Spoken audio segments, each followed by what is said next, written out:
In a small American town, Judge Samuel Hayes, a respected black judge, becomes the target of a corrupt sheriff, Sheriff Daniels, who uses lies, intimidation, and systemic racism to try to destroy his career. Daniels, fueled by prejudice and fear of change, orchestrates a smear campaign, turning the town against Samuel while exploiting his position to protect his own corruption. Samuel faces threats, public humiliation, and blatant racist attacks, all for daring to uphold justice in a system designed to work against him. As tensions boil over, the fight for truth and accountability exposes the dark underbelly of racism in America. It was a cool Friday evening when Marcus Reynolds stepped into the buzzing downtown cafe. The soft hum of jazz music played beneath the chatter of customers and the hiss of espresso machines. The aroma of roasted coffee beans mingled with the scent of freshly baked pastries, wrapping the small space in an air of cozy charm. Marcus scanned the room briefly, tugging at the cuff of his charcoal suit jacket. He looked out of place here, his sharp attire contrasting with the laid-back atmosphere. This wasn't his usual spot for an evening coffee, but tonight wasn't usual either. A text from his assistant had tipped him off about an important figure visiting the cafe, a potential client who could change the trajectory of Marcus's entire firm. "Can I get you a table, sir?" A cheerful barista called from behind the counter, her apron dusted with flour. Marcus offered a polite nod. "Actually, I'm meeting someone, but I'll take a coffee while I wait black." As the barista prepared his order, Marcus wandered toward the tables. That's when he saw him. The man sitting at the cafe's farthest corner was a figure Marcus immediately recognized. Walter Greaves, the eccentric billionaire investor Marcus had been pursuing for months. The man was known for his reclusive tendencies, making this unexpected encounter a rare stroke of luck.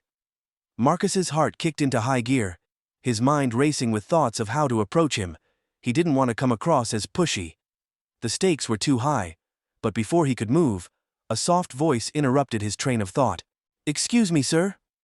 Marcus turned to see an elderly woman standing nearby. She wore a delicate knit cardigan, her silver hair swept into a neat bun. In her hands was a steaming cup of tea and a slice of lemon cake. "Would you mind terribly if I took that seat?" she asked, gesturing to the chair Marcus was standing near. "I'm waiting for my granddaughter, and it's one of the few tables with a good view of the door." Marcus glanced back at Walter, seated just a few feet away. He hesitated for a heartbeat, then smiled tightly. "I'm sorry, ma'am, I was about to sit here myself." Her eyes crinkled slightly, but she nodded graciously. "Of course, enjoy your evening." As the woman walked away, Marcus slid into the seat, his back straight and his focus sharp. He didn't notice the way the barista behind the counter paused briefly, watching the interaction with a slight frown. Nor did he see the elderly woman settle herself quietly at a cramped bar stool near the kitchen doors.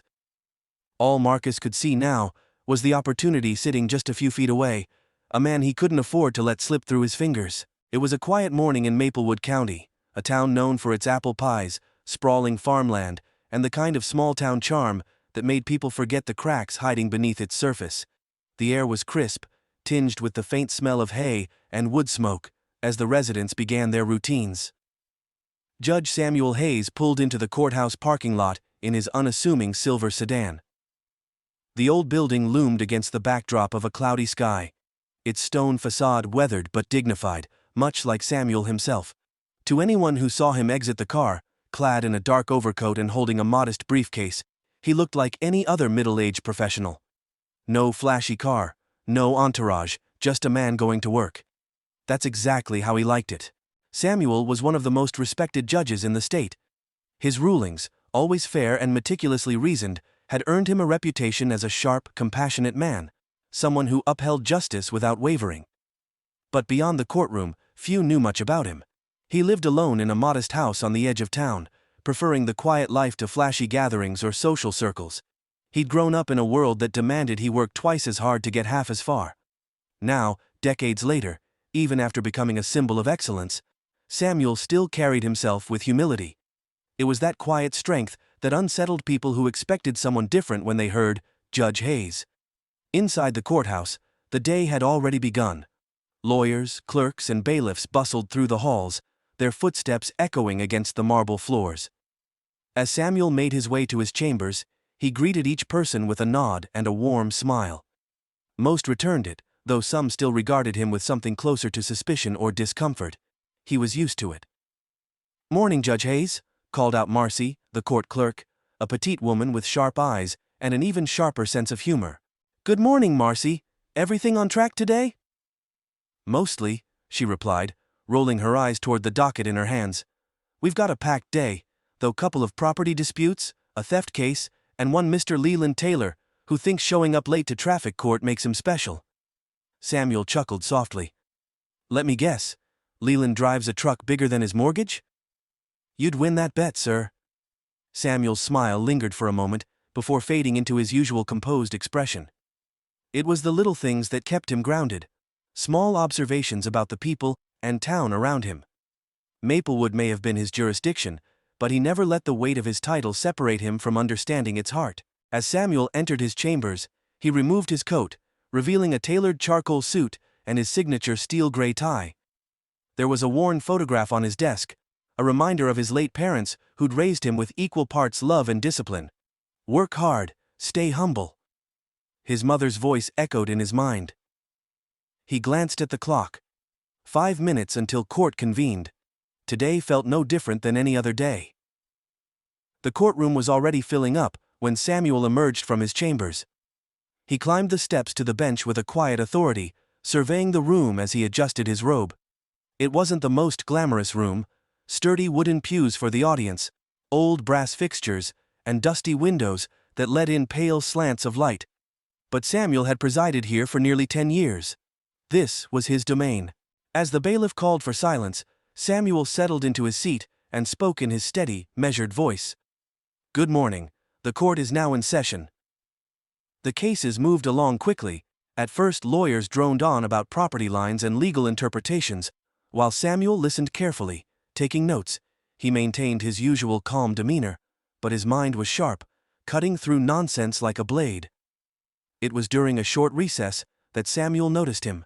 The man stood near the back of the courtroom, his bulky frame squeezed into a faded denim jacket, a baseball cap tugged low over his forehead. There was something about the way he carried himself, arms crossed, chin jutting defiantly, that set Samuel's instincts humming. He didn't recognize the man, and Maplewood was small enough that strangers stuck out like sore thumbs. Samuel quietly turned to Marcy, who was flipping through the docket. "Who's that near the back?" Marcy followed his gaze, then frowned. "No idea, he's not on today's docket, but he's been standing there for a while. Didn't say much when I asked if he needed something." Samuel nodded slightly. "Keep an eye on him." The recess ended, and the next case was called. A young woman who'd been charged with petty theft from a local convenience store. She sat nervously at the defendant's table, clutching her hands as her lawyer whispered reassurances. Samuel listened carefully as the prosecutor presented the case, his words painting a picture of a hardened criminal who deserved punishment. Samuel glanced at the defendant, taking in the ragged edges of her coat, the scuffed shoes, and the trembling shoulders. His gaze softened slightly. "Miss Palmer," he said gently, interrupting the prosecutor, "do you have anything you'd like to say for yourself?" The young woman swallowed hard, tears welling in her eyes. I didn't mean to steal, I swear I didn't. My little brother, he needed medicine and I didn't have enough money, I panicked." Samuel held her gaze for a long moment, letting the silence settle. He glanced at the prosecutor, whose expression had turned sheepish, then back at the defendant. "Thank you for your honesty," he said finally, his tone measured. "I'll take everything into account before making my ruling." As Samuel scribbled notes, he felt it again, that hum of unease from the back of the room.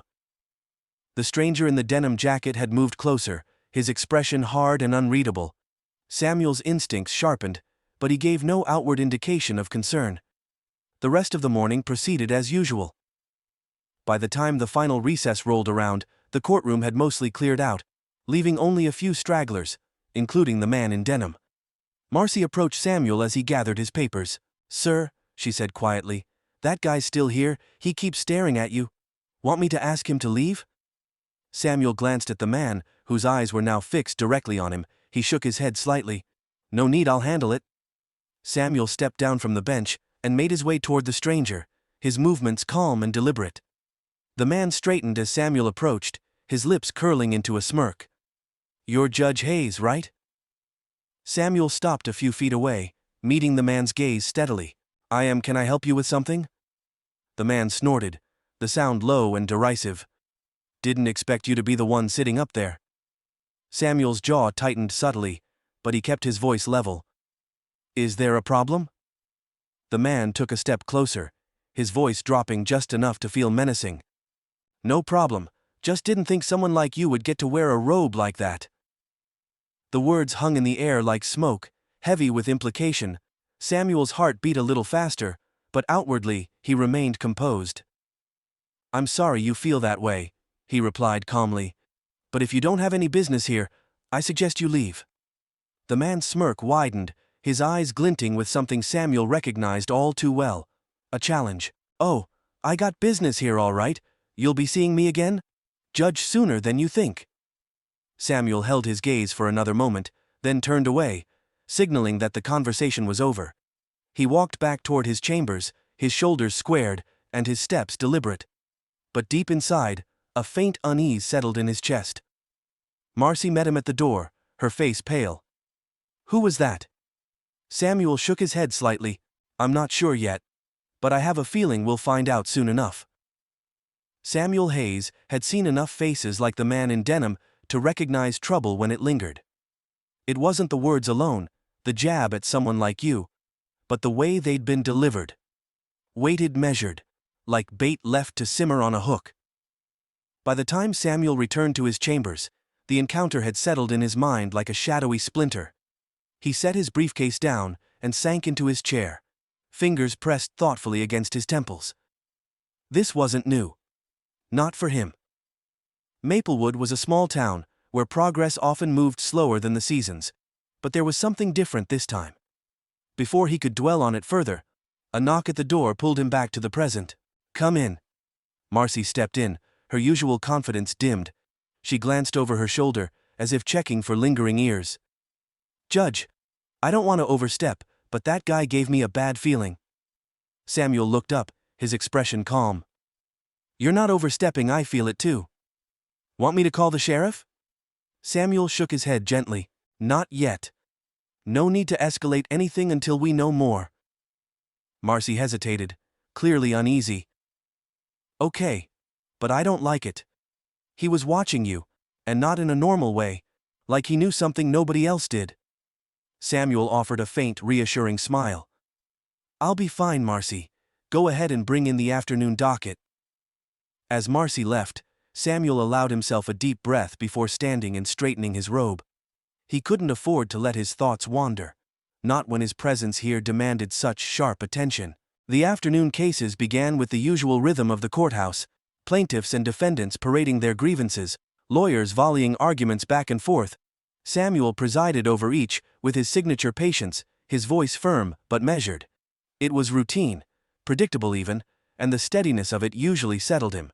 Until it didn't. Near the end of the docket, Samuel noticed another small, gnawing irregularity. A few murmurs, eyes that lingered too long on him from the gallery. A ripple of hushed conversations that seemed just a little louder when he walked past.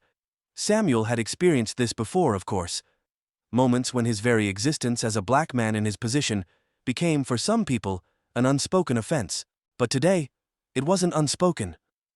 During the hearing of a property dispute, a petty quarrel between two neighboring farmers, Samuel noticed one of the men casting glances toward the gallery, where the man in denim had returned, and now sat slouched against a bench, arms folded across his chest. As Samuel asked a procedural question, the farmer's response came laced with something Samuel recognized immediately. "Figure you wouldn't understand how the land works, Judge," the farmer muttered, the last word slathered in disdain. Samuel's pen froze mid-note. He looked up slowly, meeting the farmer's gaze head-on. The room fell into a hush. "Would you care to repeat that, Mr. Harris?" Samuel's voice was soft, but carried the weight of steel. Mr. Harris hesitated, clearly caught, but his pride wouldn't let him back down. "Just saying maybe some folks don't get what it means to earn land the old-fashioned way." Samuel stared at him for a long moment. The farmer shifted uncomfortably, breaking eye contact first. "Thank you for clarifying," Samuel said finally, his tone measured. You're excused for now." Harris shuffled out of the courtroom, muttering under his breath. In the gallery, the man in denim smirked, as though pleased with himself for stoking a fire. Samuel ignored him. The hearing continued, but the tension in the room thickened. Samuel felt it pressing against his chest like a weight, one he'd carried for decades, but never quite grown accustomed to. The microaggressions, the subtle digs. Would you care to repeat that? He'd learned to let them roll off his back without cracking. That was how he'd survived. By the time court adjourned, Samuel's patience had been tested, but his composure remained intact. He returned to his chambers, the door clicking softly behind him. For a moment, the silence of the room was overwhelming. Samuel sat heavily in his chair, his shoulders slumping as the day's frustrations bled into his thoughts. "I figure you wouldn't understand." How many times had he heard words like that in his life? As a young boy, when his teachers claimed his potential was better suited to the trades. As a law student, when a professor openly questioned if he belonged in their class as a judge, when his rulings were second-guessed more harshly than his white counterparts. Samuel had always fought back. Not with words or fists, but with quiet perseverance. He'd built himself into something they couldn't deny. A man whose competence spoke louder than their doubts. But days like today reminded him that, for some, no amount of success would ever be enough. An hour later, as Samuel prepared to leave, Marcy appeared at the door again. Her face was pinched with worry. "Judge Hayes," she began, "you might want to take a look outside before heading out." Samuel frowned, rising from his desk. He followed Marcy to the window overlooking the parking lot. What he saw made his jaw tighten. The man in denim was back, leaning against Samuel's car, arms still crossed. A few other men had joined him. 2 wearing dusty trucker caps, their postures relaxed but deliberate, as if they'd been waiting for him. "Great," Marcy muttered under her breath. "That's the last thing we need." Samuel studied the scene quietly. "How long have they been out there?" 15 minutes, maybe more," Marcy replied. "They haven't caused trouble yet, but it's only a matter of time." Samuel's voice was calm, but his chest burned with a simmering frustration. He grabbed his coat. "Wait, you're not going out there, are you?" Marcy asked, her eyes wide. "I'm not about to hide in my office, Marcy. I can call the sheriff." "And tell him what?" Samuel turned to her, his gaze steady. "That a group of men are standing near my car. They haven't broken any laws yet."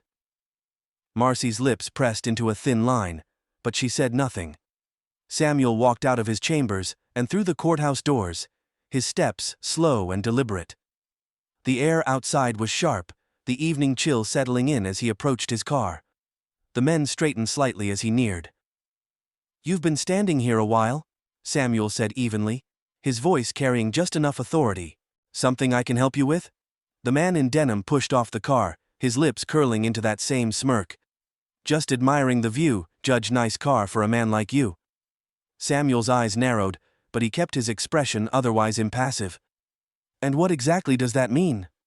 "Take it how you want." One of the others stepped forward, his tone mocking. "We just wanted to see if all those big city rulings of yours come with a big city attitude." Samuel studied them, his instincts sharp. This wasn't just about him. This was a performance. A group of men trying to assert power, to remind him that no matter how far he'd risen, he still had to answer to them. Samuel drew a steady breath, his calm demeanor never wavering. "You've made your point. Now I suggest you move along." The man in denim chuckled, stepping closer. "Or what?" Samuel didn't move. "You're trespassing on courthouse property. If you have a problem, I suggest you take it up with someone who cares." For a moment, nobody moved. The air crackled with unspoken tension. Then, without another word, the men exchanged glances, turning and walking off slowly toward their trucks. The man in denim cast one last look over his shoulder, his voice carrying as he called out, "We'll see you around, Judge." Samuel watched them go, his jaw tight, his fingers curled slightly at his sides as anger simmered just beneath the surface. But as always, he let it settle. He refused to give them the satisfaction of a reaction. Marcy appeared in the doorway, her voice quiet. "Are you okay?" Samuel exhaled slowly, turning back toward the courthouse. "I'm fine." But deep down, he knew this wasn't over. This section develops the conflict further, blending microaggressions with overt challenges to Judge Hayes's authority, while showcasing his composed and dignified reactions. The tension builds as the men escalate their behavior, setting the stage for a pivotal moment to come. The following day, Samuel arrived at the courthouse earlier than usual. The faint glow of dawn crept over Maplewood, bathing the building in a cold, golden light. Samuel's mind was sharper than ever, despite the uneasy weight in his chest. He could still hear the man's parting words from the evening before. "We'll see you around, Judge." He knew the kind of men they were, the kind who wanted to make statements, provoke fear, and remind people like Samuel that no amount of success erased the invisible lines drawn decades ago. He'd seen it his entire life. But that didn't mean he would back down. Marcy was already inside when Samuel walked through the courthouse doors. Her face was tight, eyes flitting up from her desk like she'd been waiting for him. "Morning, Judge Hayes." Her voice was stiff, hesitant. "You might want to see this." Samuel frowned, setting his briefcase down. "What's going on?" Marcy handed him a folded newspaper, the ink still smelling faintly fresh. "It was dropped off this morning. No one saw who left it." Samuel unfolded the paper slowly, his stomach sinking as his eyes locked on the headline, splashed boldly across the front page. "Is Maplewood's courthouse run by biases and agendas?" Beneath the title was a grainy photo of Samuel taken from the bench, his expression stern, mid-trial. The caption beneath it stung like a needle. "Judge Samuel Hayes under scrutiny, as questions arise over fairness and favoritism." Samuel's pulse drummed in his ears as he scanned the article, his expression hardening. It was a hit piece, full of veiled accusations, thinly sourced quotes, and loaded words implying that Samuel's rulings reflected outside influences and partialities. His grip on the paper tightened as he came to the last line. "Is Judge Hayes a symbol of justice, or a symptom of a system no longer working for everyone?" Samuel exhaled sharply, dropping the paper on Marcy's desk. His voice was low but steady. "Who wrote this?"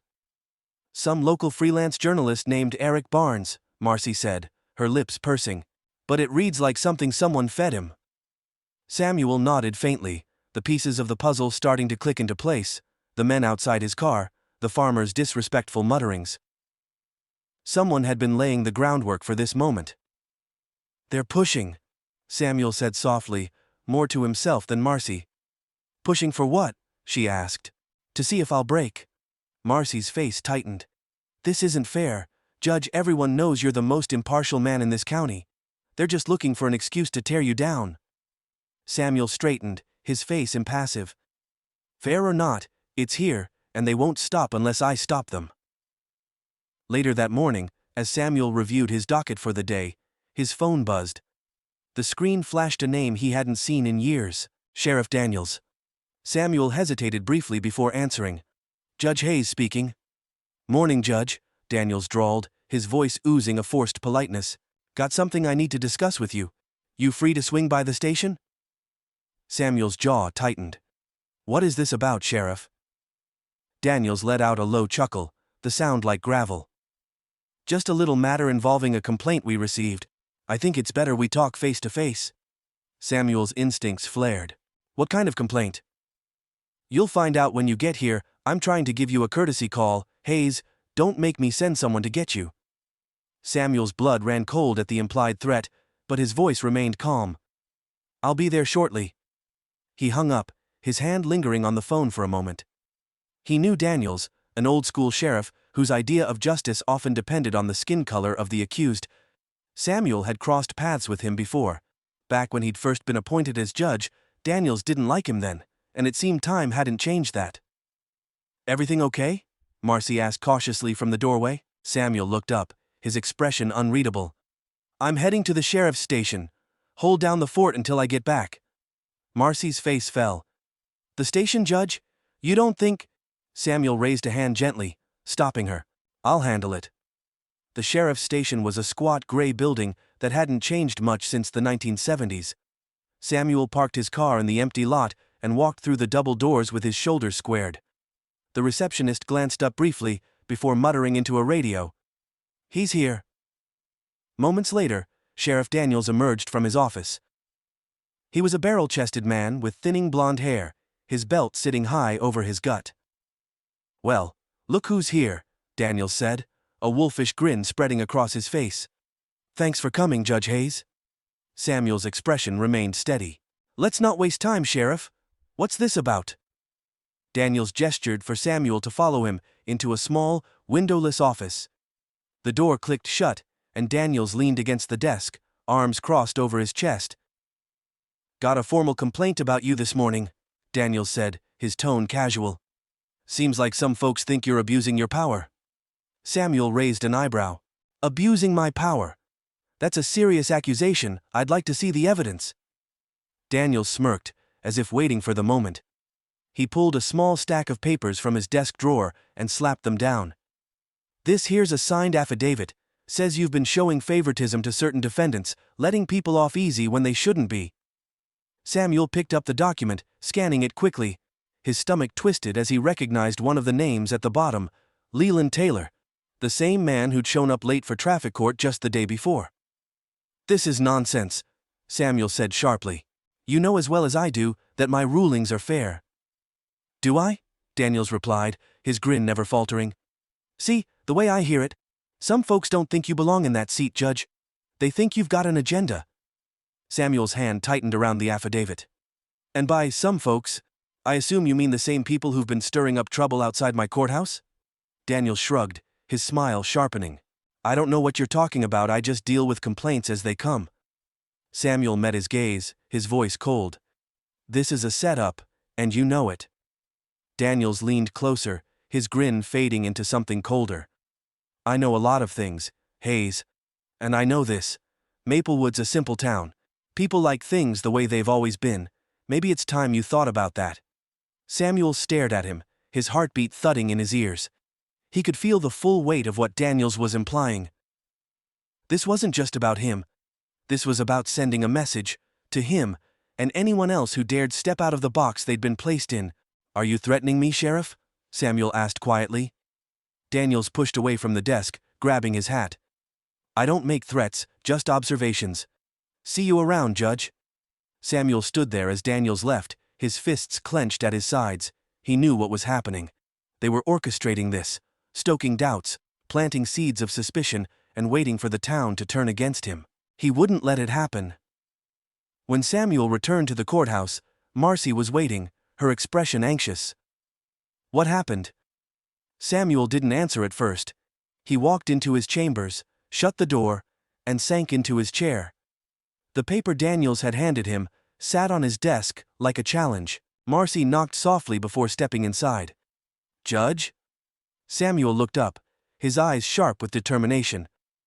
"They're trying to get rid of me, Marcy." Her face paled. "What do you mean?"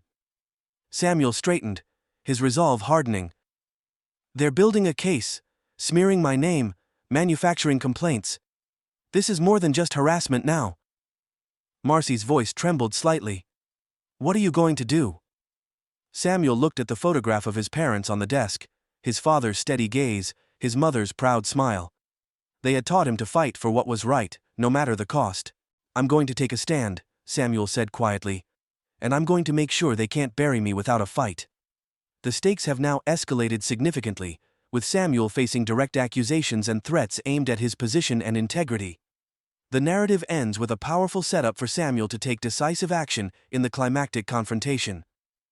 Samuel sat at his desk for a long moment, staring at the unsigned affidavit accusing him of favoritism. Every word on the page was designed to do exactly what the orchestrators wanted, to undermine his authority, his reputation, and his place in Maplewood. The phone on his desk rang, slicing through the silence. Samuel grabbed it, his voice steady but low. "Judge Hayes." "Judge, it's Mitchell," came a voice on the other end. Deputy Mitchell was one of the few men in the sheriff's department Samuel trusted. He was young, cautious, and smarter than he let on. "What is it, Mitchell?" Samuel asked, already sensing something was wrong. "Sir, I thought you should know. Daniel sent some men to your house this morning, said it was for a compliance check. They knocked on the door, walked the perimeter, looked for something. I told them it didn't sit right, but the sheriff brushed me off." Samuel's hand gripped the phone tighter. Did they have a warrant? No, sir, Mitchell replied quietly. They didn't. Just said it was procedure, but I've never seen them do that to anyone else. Samuel's pulse ticked in his jaw. Thank you for telling me, Mitchell. The young deputy hesitated. You okay, sir? Samuel exhaled through his nose. I will be. He hung up and sat back in his chair, staring at the wall. This wasn't just intimidation anymore. It was a coordinated effort to make him look corrupt, unfit, and eventually, disposable. If Daniels had his way, Samuel wouldn't just lose the bench. He'd be dragged through the mud as an example to anyone else who dared cross the line they'd drawn for him. Samuel had seen this game before, but this time, they weren't just attacking him. They were attacking everything he represented, and he wasn't about to let it stand. Samuel spent the next few hours quietly gathering himself, his mind clear and deliberate as he considered his next steps. He reviewed rulings, old records, and previous incidents, tracing the roots of what was now unfolding. Daniels wasn't just trying to unseat him, he was exploiting long-simmering prejudices in Maplewood to turn the town against him. But what Daniels didn't realize was that Samuel didn't get where he was by folding under pressure. The final case of the day loomed, and the courthouse was unusually packed. The gallery buzzed with hushed conversations as Samuel entered the courtroom. The man in the denim jacket was back, sitting near the rear with two others, different men this time, their faces familiar from the kind of trouble that avoided paper trails. Samuel's gaze flicked over them briefly, before he stepped to the bench. All rise, the bailiff announced, though there was a noticeable delay as some people hesitated before standing. Samuel's gaze was sharp, sweeping the room. Be seated. The final case was minor. On the surface, a local mechanic accused of vandalizing his competitor's property. It wasn't much, but it felt like a performance. A stage set for Daniels and his men to watch Samuel make a mistake. The defendant's lawyer, a jittery man named Clark, stumbled through his arguments while Samuel listened carefully. He was aware of every pair of eyes locked on him, some expectant, others hostile. And then it happened. The prosecutor, a lanky man with slicked-back hair, rose, his voice slick with feigned concern. Your Honor, I'd like to formally request that you recuse yourself from this case. The room fell into stunned silence, Samuel's gaze locked on the prosecutor, his brow tightening slightly. On what grounds? The prosecutor hesitated, clearly trying to find the right words. There's been talk, Your Honor, concerns about potential biases in your courtroom.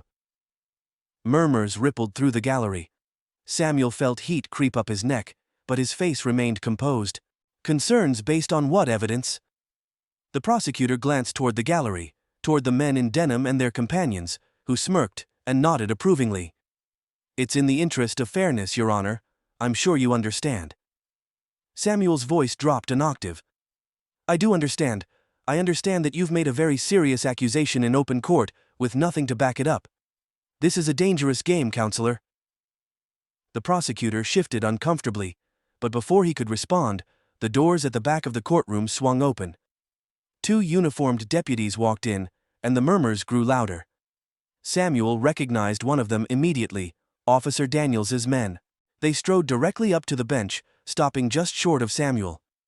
The taller of the two spoke, his voice carrying. Judge Hayes, we're here to serve you a formal summons. Sheriff Daniels requests your immediate presence at the station for questioning.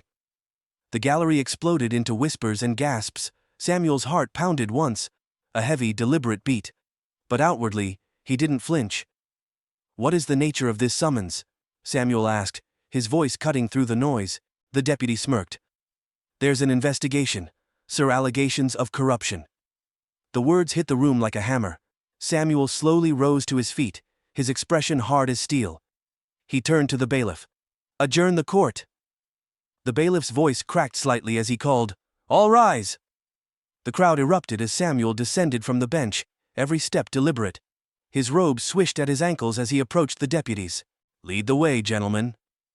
They flanked him on either side as he exited the courtroom. Samuel held his head high, shoulders squared, refusing to let them see anything but his resolve. But in the back of his mind, anger simmered. The sheriff's station was unnaturally quiet when Samuel arrived, escorted into Daniels's office like a man already condemned. Daniels sat behind his desk, arms crossed, a smug smile plastered across his face. "Well, Judge Hayes," Daniels said, spreading his arms, "didn't expect to see you here under these circumstances, did you?" Samuel didn't answer, standing tall with his hands clasped behind his back. "What exactly are the charges, Daniels?"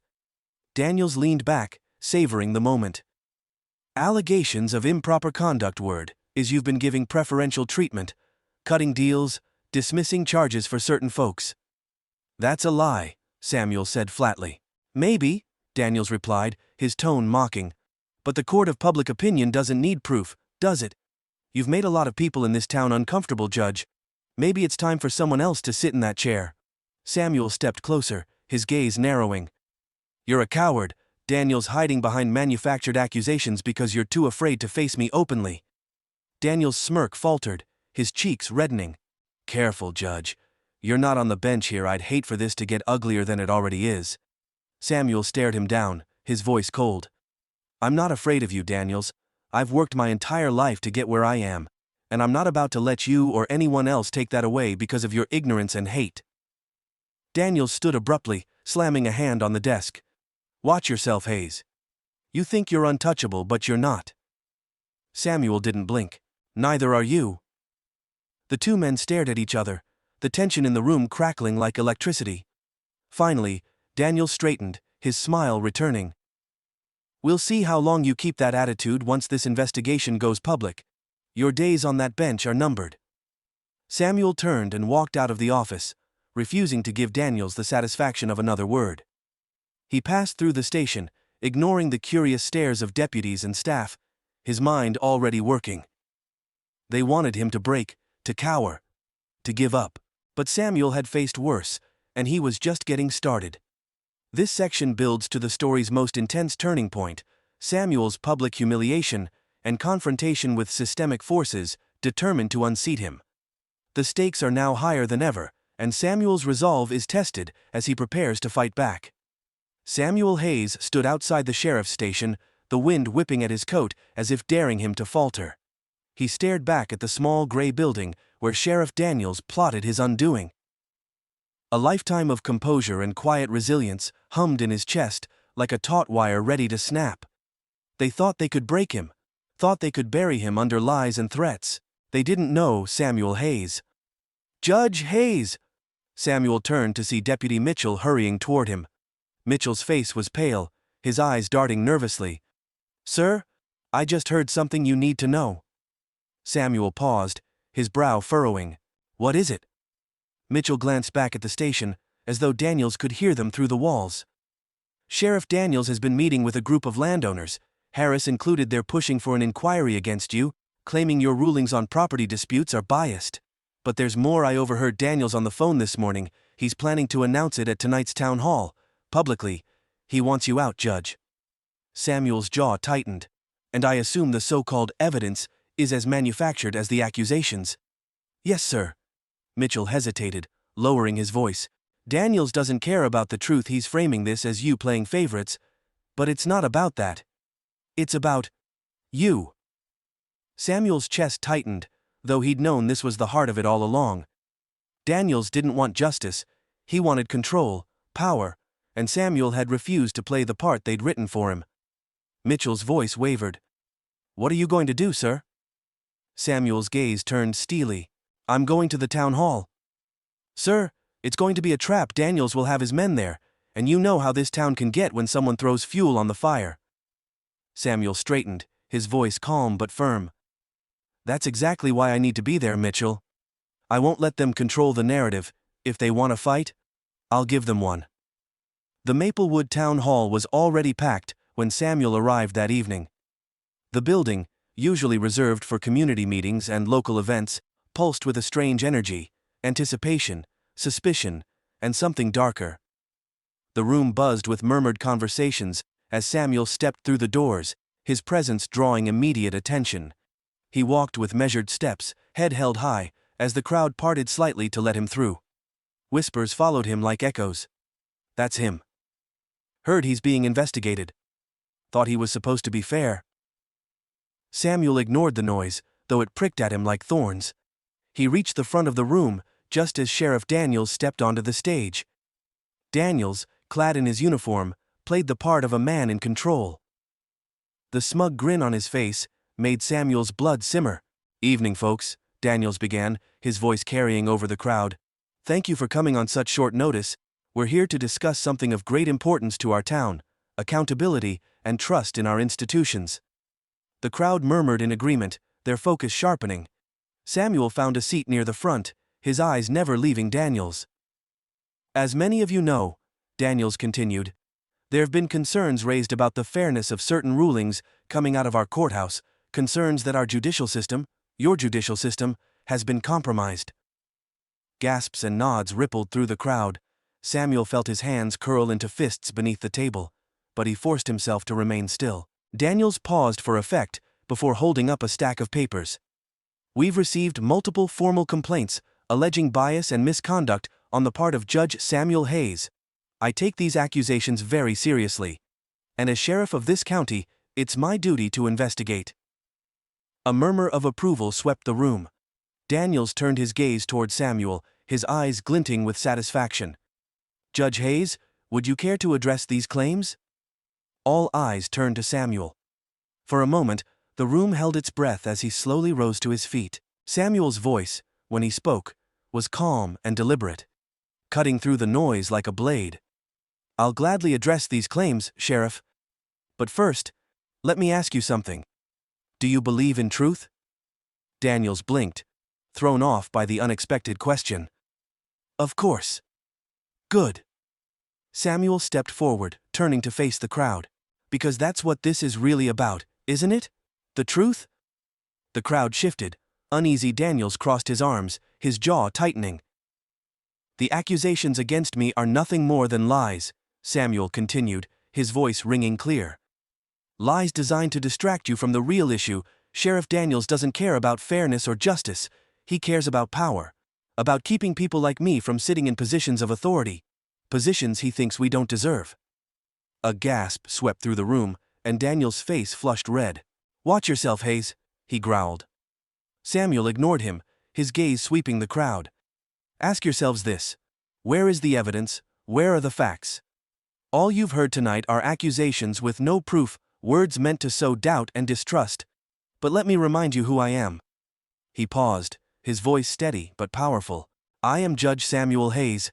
I have served this town with integrity, fairness, and impartiality for years. Every ruling I've made is a matter of public record. Rulings based on law, not bias. But men like Sheriff Daniels don't want fairness. They want control. And when they see someone who doesn't fit their mold, they see a threat." "Enough!"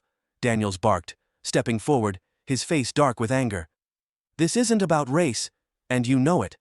This is about you overstepping." "This is exactly about race," Samuel shot back, his voice rising. "Let's stop pretending otherwise. For years, I've been questioned, scrutinized, and second-guessed, not because of how I do my job, but because of who I am. Because some people refuse to accept the idea that a black man can wear this robe and command this bench." The room fell deathly silent. Samuel's words hung heavy in the air, undeniable and raw. Daniels pointed a finger at him, his voice shaking with fury. "You don't belong here, Hayes, and the people of this town know it." Samuel stepped closer, his gaze unwavering. "That's where you're wrong, Daniels. I do belong here. This is my courthouse, my town, and I've earned my place, through hard work, honesty, and resilience. You can spread all the lies you want, but the truth will stand taller than your hate." The crowd erupted into whispers, tension crackling through the air like a storm about to break. Samuel turned to face them, his voice strong and clear. "I will not step down, I will not be silenced, and I will not let men like Sheriff Daniels take us back to a time when fear and prejudice ruled this town. This isn't just about me, it's about what's right." The crowd shifted, uncertainty flickering across their faces. Samuel saw some heads nodding, small sparks of understanding breaking through the haze. Daniels slammed a fist against the podium. "This isn't over, Hayes." Samuel looked at him, his gaze calm but unyielding. "No, Sheriff, it's just beginning."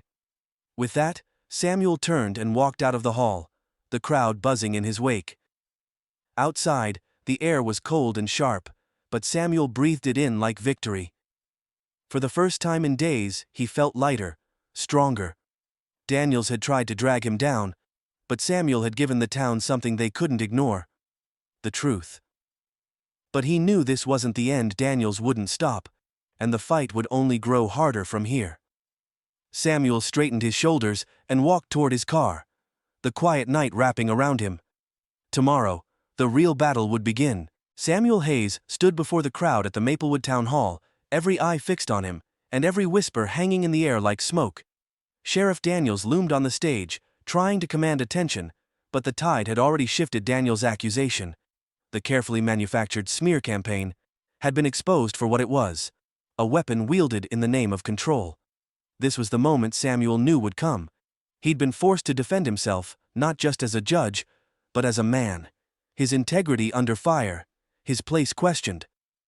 The air was electric with tension, a collective pause that threatened to erupt. Daniel's voice broke the silence, dripping with venom. "You think you can stand up there and talk your way out of this, Hayes? People see through you. You're not the righteous man you pretend to be." Samuel turned slowly, his gaze meeting Daniel's across the room. He spoke with a quiet authority that forced everyone to listen. "No, Daniels. They're starting to see through you." Daniels's face darkened. "Watch your mouth." "Or what?" Samuel shot back, his voice steady. "You'll come up with more lies, twist more truths to cover your own failures?" He turned his eyes back to the crowd. For years, this man has been using his badge as a shield to protect himself and his cronies, to silence anyone who dares challenge him, and to intimidate those who don't fit into his version of Maplewood. "You're out of line," Daniels barked, his fists clenching at his sides. "No, you're out of line," Samuel said sharply. "You've orchestrated this entire spectacle, the accusations, the men outside my courthouse, the so-called evidence. It's all part of your campaign to get rid of me, because I won't bow to you, because I won't play by your rules." Daniels stepped toward him, his voice lowering into a growl. "You're walking on thin ice, Hayes." Samuel didn't move, didn't flinch. He held Daniel's gaze with the calm resolve of a man who'd fought battles like this his entire life. "Thin ice, Sheriff. I've been walking on thin ice since the day I set foot in this courtroom, since the day I dared to be a black man in power, one who wouldn't be controlled." The crowd murmured again, louder this time. Samuel could feel the tension shifting, the weight of unspoken truths pressing down on everyone in the room. Daniels straightened, plastering on a smile that didn't touch his eyes. "This isn't about race, Hayes. And you know it. This is about fairness. People around here are tired of your so-called justice. They want someone who represents them." "Represents them?" Samuel echoed, his voice cutting through the lie. "Or someone who looks like you and thinks like you?" He let the question hang for a moment before continuing. "Let me remind you what representation looks like, Sheriff. It looks like fairness, it looks like integrity, it looks like doing the job. No matter who's in front of you, that's what I've done, and that's what you can't stand." The words hit Daniels like a punch. His mask of composure cracked. "Don't stand here and act like a hero," Daniels spat. "You're not perfect. You've made rulings that people don't agree with. Rulings that help certain folks more than others. People see that, and they're fed up." Samuel's jaw tightened, but his voice remained calm. "And who are these people, Sheriff? The same handful of men who show up to my house, threaten me in my courtroom, and write lies in newspapers? Or is it you speaking for them, as you've always done?" The crowd was buzzing now, a mixture of uncertainty and realization spreading through them like wildfire. For some, Samuel's words were uncomfortable. For others, they were liberating. A truth finally spoken aloud. Daniels, sensing the shift, played his final card. He stepped toward Samuel, holding up the stack of so-called complaints. "You're trying to paint me as the villain, but I'm not the one under investigation. You're the one people are questioning. You're the one standing here with his back against the wall, begging for sympathy." Samuel turned to face the crowd directly. His voice softened, but carried an unshakable resolve. "I don't want sympathy. I want you to see the truth. The truth is that this man, Sheriff Daniels, wants me gone because I represent a future he can't control. A future where the law is blind to color, power, and prejudice. He wants you to believe I'm corrupt, because the alternative is admitting his own corruption. He'll do whatever it takes to hold on to power, even if it means dragging this town backward. Samuel paused, letting his words settle. He could see Daniel seething, his jaw tight with fury. This was the moment where truth and lies collided. "You've said your piece," Daniels growled, his voice low and dangerous. "Now I'm going to make sure the whole town knows exactly who you are." Samuel stepped forward until he stood mere inches from Daniels, their eyes locked in an unspoken battle. His next words came out steady and deliberate, so quiet that only Daniels could hear. "I know who I am, and I know who you are." Daniel's face paled slightly, his confidence wavering as Samuel continued. "You can throw all the lies you want, but eventually, the truth will come out. It always does." Before Daniels could respond, the doors at the back of the hall burst open. Deputy Mitchell stepped inside, holding a stack of papers in his hand. "Judge Hayes," he called, his voice carrying over the din. "I found something." The room fell into stunned silence as Mitchell hurried to the front of the hall, thrusting the papers into Samuel's hands. "Sir, it's the land record. Sheriff Daniels has been brokering deals with Harris and the other landowners, under the table. They're paying him off to intimidate people, to push them off disputed properties." Gasps echoed through the room. Daniels's face turned a deep shade of red as all eyes swung toward him. "That's a lie!" he shouted. Samuel raised the papers, his voice carrying like thunder. "These are the deeds, proof that Daniels has been abusing his power, lining his pockets while accusing others of corruption. This is the man you've trusted to protect this town." Daniels lunged toward Mitchell, grabbing the young deputy by the collar. "You think you can turn on me?" "Enough!" Samuel's voice cut through the chaos, sharp and commanding. "Let him go, Daniels." For a long, tense moment, Daniels froze, his grip still tight on Mitchell. The entire room held its breath, watching. Finally, Daniels shoved Mitchell back, his face twisted in fury. "You'll regret this, Hayes," he hissed. "No, Sheriff," Samuel replied, his voice calm. "The only person who'll regret anything is you." Daniels turned, pushing past the crowd and storming out of the hall. The door slammed shut behind him, the sound echoing like a gunshot. For a moment, there was only silence. Then, murmurs began to ripple through the room, quiet at first, then louder. Samuel turned to the crowd, holding up the evidence. "This is what happens when men like Daniels are allowed to hold unchecked power, but it ends tonight." The crowd erupted into applause and shouts of agreement. Faces that had once been suspicious now looked at Samuel with something closer to respect, an acknowledgement that he had stood firm when it mattered most. Samuel let out a slow breath, feeling the weight of the moment settle over him. The fight wasn't over, not by a long shot. Daniels wouldn't go quietly, and the system that had propped him up would take time to dismantle. But Samuel had won this battle. As the crowd began to disperse, Deputy Mitchell approached him, his expression a mix of relief and admiration. "You did it, Judge." Samuel shook his head slightly, his voice low. "No, we've only just begun." The night air outside was crisp as Samuel stepped onto the steps of the town hall, the hum of voices still echoing behind him. He looked out over the quiet streets of Maplewood, a town that had tested him and tried to break him. But he was still standing, and he wasn't going anywhere.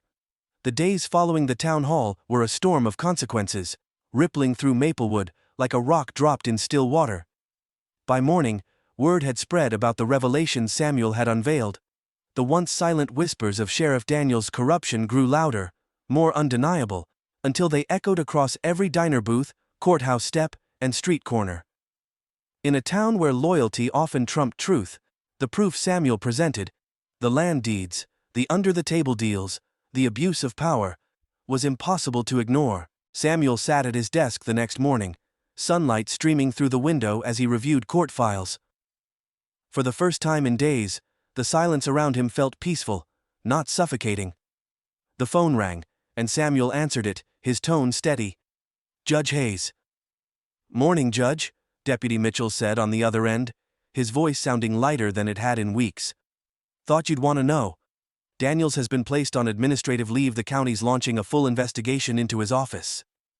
Samuel leaned back in his chair, his chest expanding with quiet relief. And Daniels? Mitchell paused before continuing. Rumor is, he's skipping town. Word's gotten out. Papers, radio, even the state authorities are looking into this. He won't escape it. Samuel nodded faintly. Good. It's about time someone held him accountable. People are already asking questions about who'll replace him, Mitchell added. The whole department's shaken up, but... He hesitated.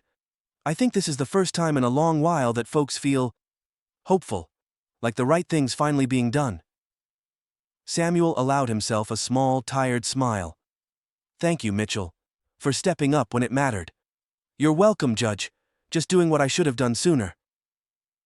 As Samuel hung up the phone, he turned his gaze to the window, watching the streets of Maplewood come alive with morning traffic. It felt different now, as though something had shifted in the very air of the town, something fragile but significant. That afternoon, Samuel made his way through the courthouse. The halls were quieter, but there was a noticeable change in how people looked at him. For years, Samuel had grown used to lingering stares, ones that questioned him, doubted him. But today, when the clerks and staff met his eyes, there was something else. Respect. Morning, Judge Hayes, Marcy called warmly from behind her desk. Morning, Marcy, Samuel replied, tipping his head with a faint smile. I saw the papers, she added, her voice quieter as he passed. They're saying you stood up to Daniels and won. About time someone did. Samuel paused, turning back slightly.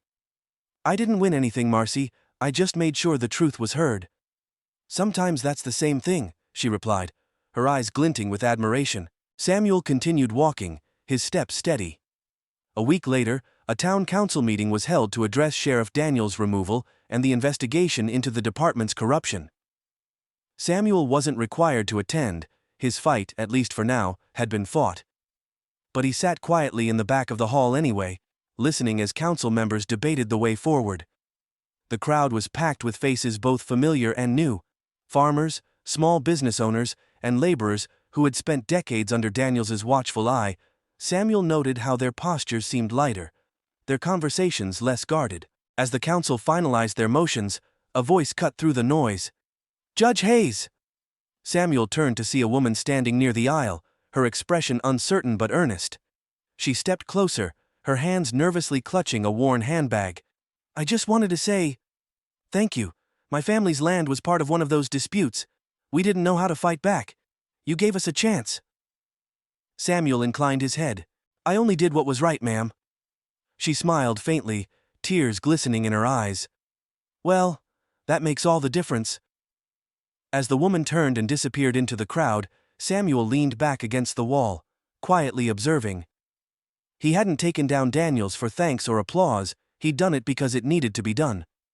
But moments like this, moments where he could see the real change his actions had sparked, were their own reward.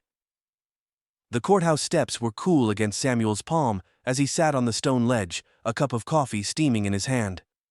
The day was clear and still, as though the town itself was catching its breath after weeks of upheaval. You look thoughtful, came a voice beside him. Samuel turned to find Deputy Mitchell standing there, hands shoved into his pockets. The young deputy's posture was relaxed now, though his eyes still held traces of the guilt he carried. Just taking it all in, Samuel replied. It's not often you see a town start to wake up. Mitchell nodded slowly, sitting beside him. Sheriff Daniels, he fooled a lot of us for a long time, me included. I thought I was doing the right thing, keeping my head down, letting things slide. He looked at Samuel, guilt flickering in his gaze. But you didn't let it slide, Judge. You stood up when no one else would. Samuel shook his head slightly, his voice quiet but firm. Standing up isn't always a choice, Mitchell. Sometimes you either stand, or you let people like Daniels win. Mitchell nodded, his expression softening.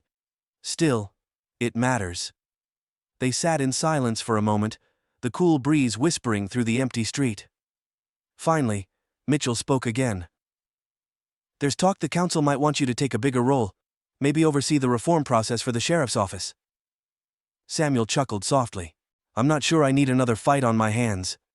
But you're the right person for it, Mitchell said earnestly. People trust you now. They see what you stand for. Samuel looked out across the courthouse lawn, his gaze thoughtful. For the first time in a long while, The future didn't feel like an uphill battle. It felt like an opportunity. "I'll think about it," he said finally. Mitchell grinned. "Fair enough."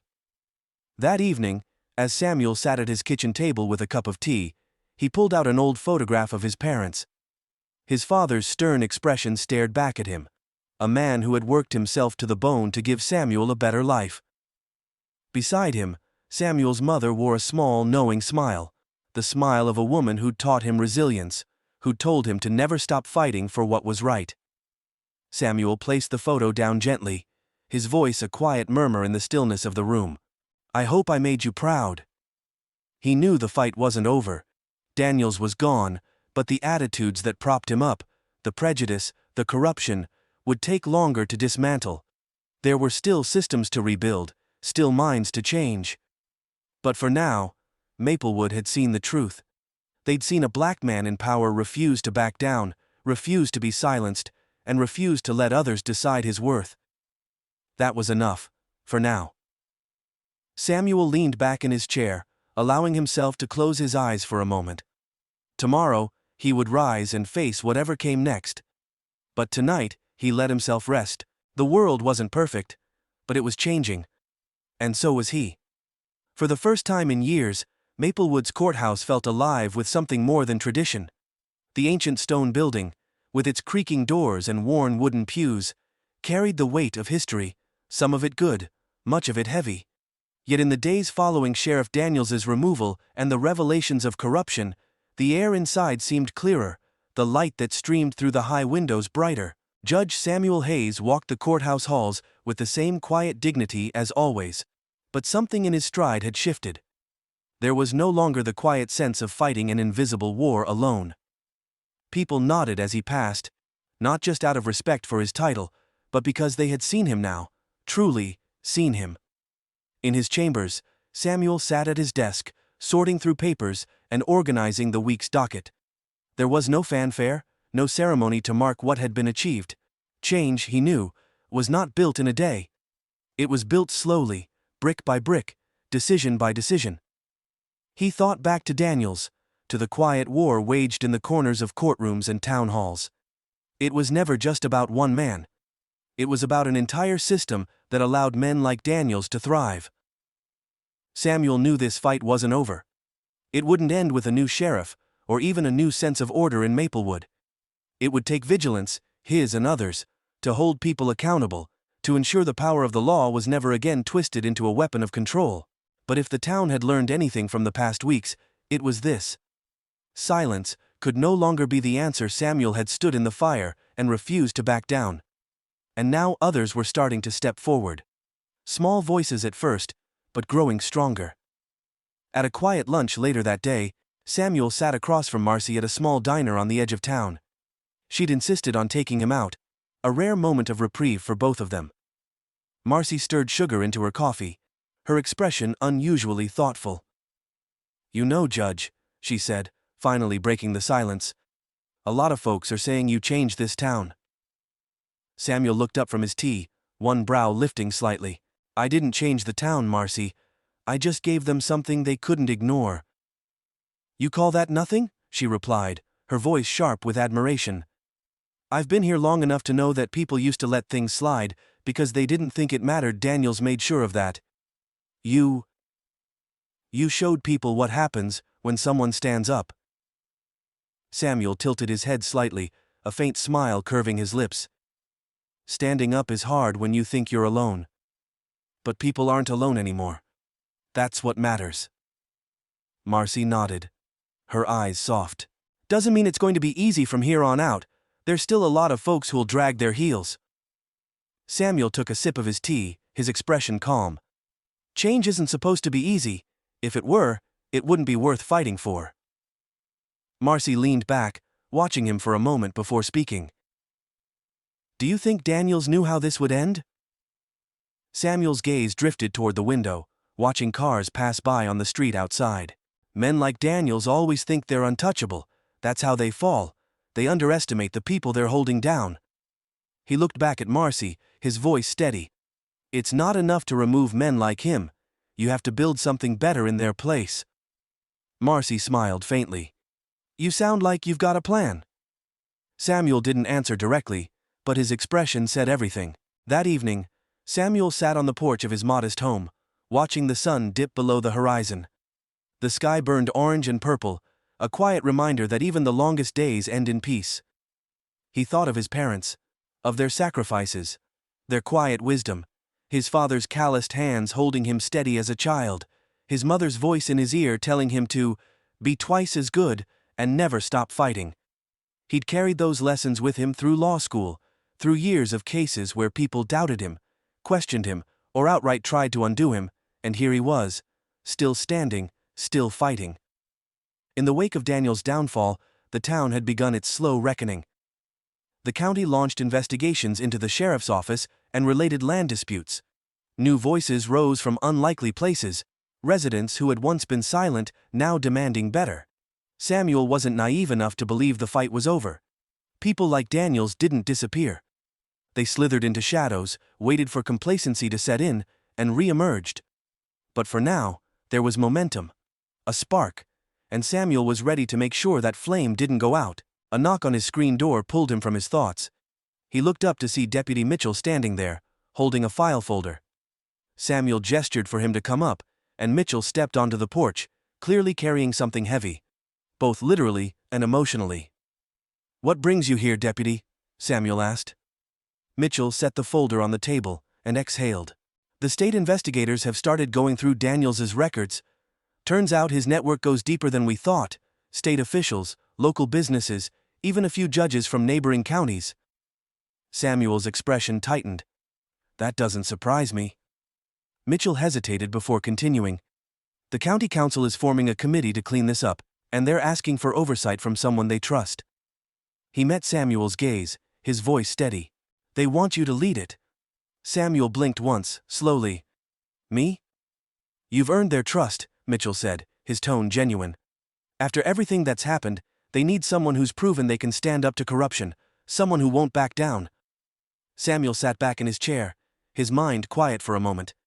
He'd fought so hard just to hold his ground. Now they wanted him to lead a new fight. And yet, he knew what his answer would be. "I'll do it," Samuel said finally, his voice resolute. "But I'm not doing it alone. If this town wants change, they're going to have to stand with me." Mitchell smiled faintly. "I think they're ready, Judge. They just needed someone to show them how." As the night deepened, Samuel sat alone on his porch, the weight of the day settling on his shoulders. He thought about Maplewood, this small, flawed town he'd sworn to serve, and the people who lived there. They were starting to see what justice could look like, what fairness could mean. It wouldn't happen overnight, and it wouldn't be easy, but it would happen. Samuel Hayes had no illusions about what lay ahead. The fight would always be there, because justice wasn't a destination. It was something you built and defended, every single day. He closed his eyes for a moment, listening to the hum of cicadas in the dark. His parents had taught him to stand tall no matter how heavy the burden. And stand tall he would. A final note. Samuel Hayes' story was not one of sweeping victories or instant change. It was the story of persistence, of a man who stood his ground when everything around him tried to shake him loose. It was a reminder that the fight against injustice doesn't happen in a single moment. It happens in the choices we make, the truths we speak, and the people we refuse to let down. For every Samuel Hayes, there are countless others fighting their own battles against systems designed to silence them. Change doesn't happen because one person stands. It happens because others see them, hear them, and decide to stand too. And that, more than anything, is what Samuel gave to Maplewood. A reason to believe that progress, no matter how slow or painful, is always worth fighting for. This section ties together Samuel's personal growth, the larger societal change his actions sparked, and the lasting message of resilience and justice. It closes on a reflective and hopeful note, leaving the audience with a sense of inspiration and purpose.